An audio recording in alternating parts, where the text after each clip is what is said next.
15차 최고위원회의를 시작하겠습니다. 안철수 당대표의 개회 선언이 있겠습니다. 15차 최고위원회의 시작합니다. 안철수 당대표의 모두 발언으로 시작하겠습니다. 긴 추석 연휴 끝나고 첫 번째 최고위원회의 시작하게 됐습니다. 추석 연휴 동안 많은 국민들 만나 뵀습니다. 한편으로는 안보 그리고 민생에 대한 불안감을 말씀하셨습니다. 또 한편으로는 여전히 용트림치고 있는 변화의 열망을 느낄 수 있었습니다. 국민의 불안, 국민의 열망, 이 모두에 정치가 답할 때입니다. 문재인 정부에 요청합니다. 백문이 불여일견이라지만 저는 그보다 더 중요한 것이 백언이 불여일행이라고 생각합니다. 100가지 말하는 것보다 단 한 가지라도 행동에 옮기는 것이 중요합니다.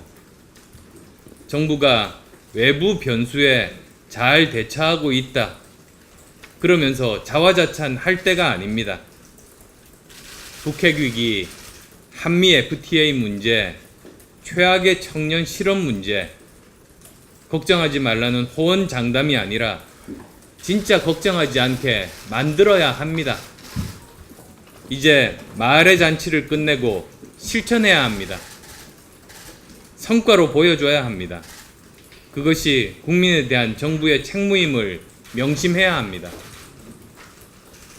이제 더 이상 선거운동 하지 마시고 국정운영 하시기 바랍니다.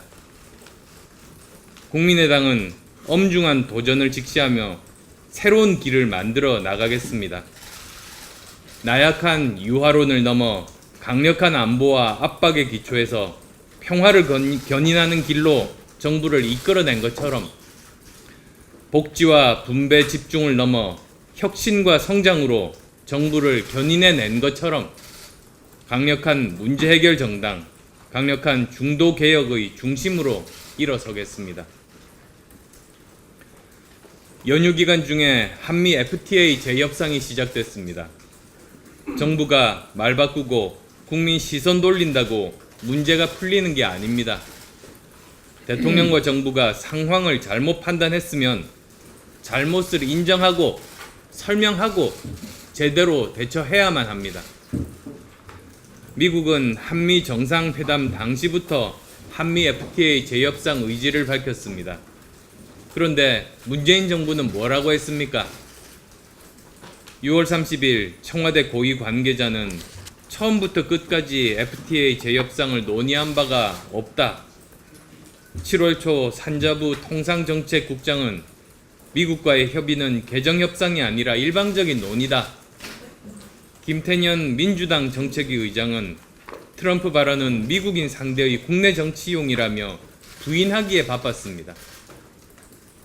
대통령도 8월 17일 기자회견에서 당장 뭔가 큰일이 나는 것처럼 반응하는 것은 바람직하지 않다며 국민을 훈계했습니다. 그러나 결국 10월 4일 한미 FTA는 미국의 의도대로 개정협상 절차에 들어가게 됐습니다. 문재인 정부 무능의 파노라마를 보는 것 같습니다. 정부 말처럼 미국이 블러핑하는 줄 알았다가 얼마 전에야 그게 아니라는 걸 알았다면 도대체 이 무능을 어떻게 해야 합니까? 다시 한번 정부 여당에 촉구합니다. 재협상 없다고 언제 그랬느냐며 발뺌할 때가 아닙니다. 눈 뜨고 코 베인 무능인지 아니면 알면서 감춘 거짓말인지 대통령이 직접 고백하고 국민 앞에 사과하십시오.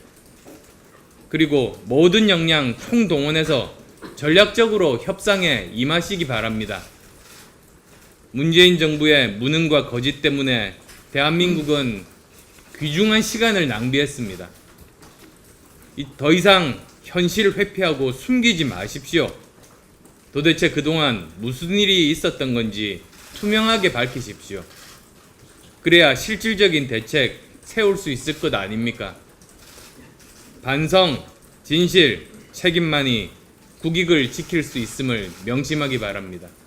한국당 홍준표 대표가 어제 SNS를 통해 박근혜 전 대통령 구속영장 연장 심사에 대해 정치적 실패는 정치적으로 마무리해야 한다고 말했습니다. 이는 사법부의 판단을 사전에 부정하려는 것이며 국민 정서와 완전히 동떨어진 궤변의 극치입니다. 박근혜 전 대통령의 구속은 헌정유린, 국정농단, 부정부패에 대한 정당한 절차요 단죄입니다. 홍준표 대표의 발언은 박근혜 전 대통령의 범죄 행위를 속모적 정쟁으로 몰아가려는 모렴치한 행위로서 개탄을 금할 수 없습니다. 자유한국당은 박근혜 정부의 국정농단에 무한 책임이 있는 당사자로서 국민에게 사과와 반성부터 해야 한다는 점을 다시 한번 강조합니다. 문재인 정부에도 한 말씀 드립니다. 지금 정부 여당은 적폐청산을 외치며 과거사 전쟁에만 몰입하고 있을 뿐 정작 시급한 북핵 문제와 한미 FTA 재협상, 민생과 일자리 창출, 혁신 등 미래를 위한 실질적 대책은 전혀 내놓지 못하고 있습니다.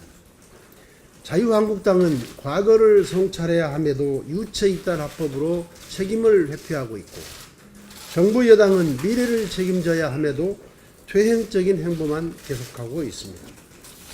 국민을 대표하는 공당이라면 과거도 미래도 함께 책임져야 합니다.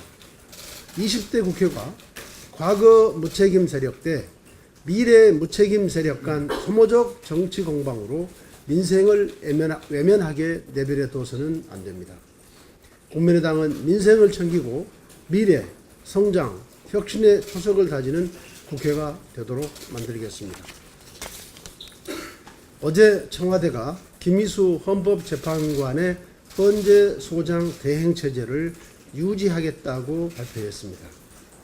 문재인 대통령은 일찍이 헌재소장 대행체제가 너무 장기화돼 우려된다고 했고 더불어민주당 또한 헌재소장 공백의 부끄러운 상황을 방치해서는 안 된다고 하면서 대행체제를 조기에 끝내자고 인준한 상정에 매달리던 때가 언제입니까?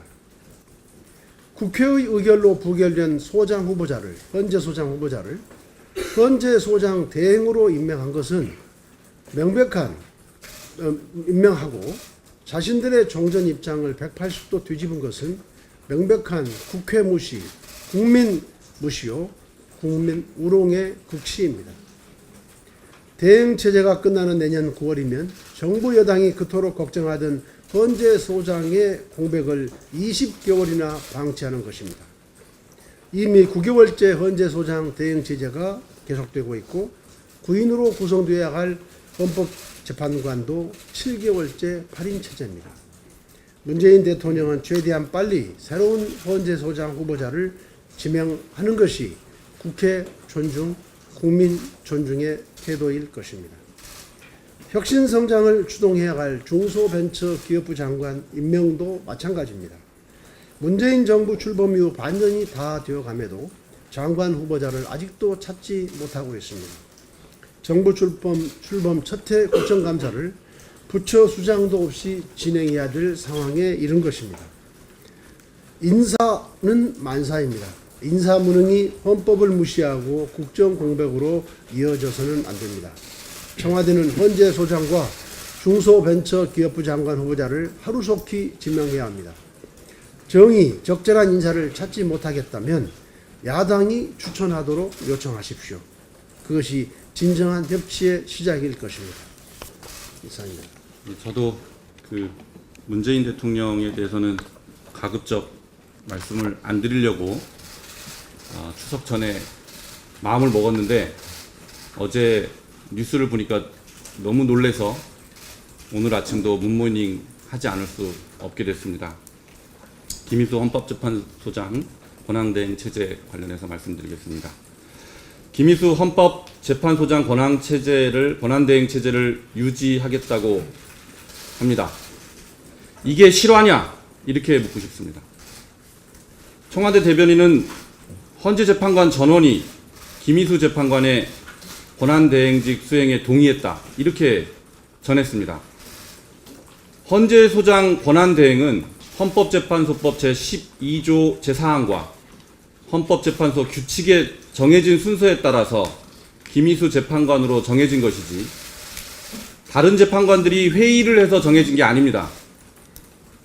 헌법재판소가 무슨 당나라 군대입니까? 헌법재판관들이 헌재소장을 임명하지 않아도 되고 국회에서 부결된 헌재소장 후보를 계속 권한대행으로 앉혀도 된다. 이렇게 동의했다고 하는데 전혀 믿을 수가 없습니다. 헌법재판소법 제6조 제3항은 재판관이 결혼된 경우 결혼된 날로부터 30일 이내에 후임자를 임명해야 된다. 이렇게 못을 받고 있습니다.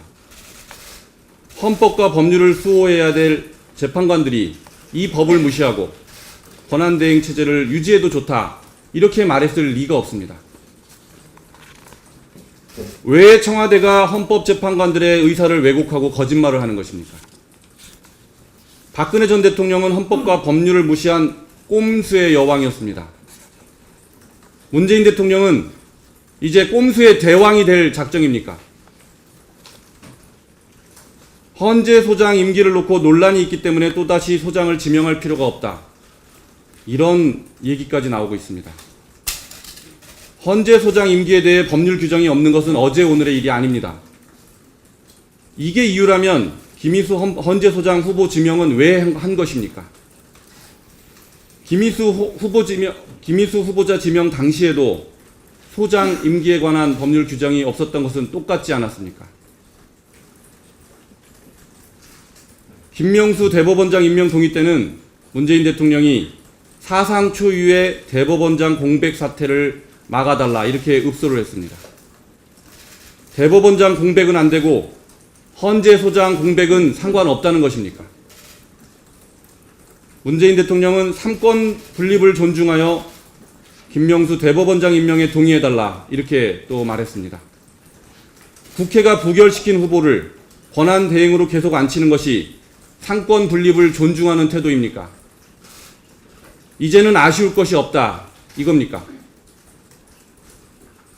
헌법재판소는 대통령이 헌재소장을 임명하지 않고 김희수 권한대행 체제로 유지했다 이렇게 전한 청와대의 발표가 사실인지 그 사실 여부를 헌법재판소가 직접 밝히기를 촉구합니다. 우리는 문재인 대통령이 성공한 대통령이 되기를 진심으로 기원합니다. 그런데 무너진 국가기강을 바로 잡으라는 촛불 민심을 거스르는 것은 실패로 가는 길입니다. 새로운 헌법재판관 후보자 지명을 하지 않는 것은 대통령의 직무유기입니다.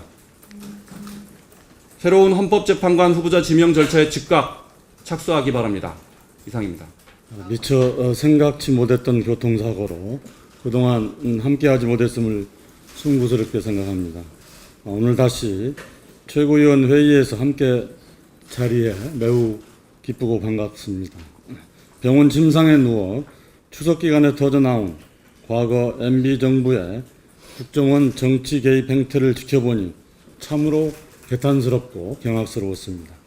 국정원 자체 조사와 검찰 수사 과정에서 이명박 정부의 국정원과 군 사이버 사령부의 댓글 공작, 문화 연예계 블랙리스트, 박원순 제안 문건 등 줄줄이 드러나는 정치 개입 사건은 그 자체로 평가하기조차 부끄러운 일들이었습니다. 무엇보다도 MB정부 하에서의 검찰이 국정원 심리전단 직원 A씨와 자유주의 진보연합 간부 B씨가 주고받은 이메일을 압수해 분석한 결과 이들이 2009년 김대중 전 대통령의 서거 이후 노벨상 취소를 위해 노르웨이 노벨위원회에 청원서를 보내는 방안을 상의한 사실이 확인된 것으로 밝혀지면서 국민들이 과연 용납할 수 있는 범위가 어디까지인지 아찔할 정도입니다.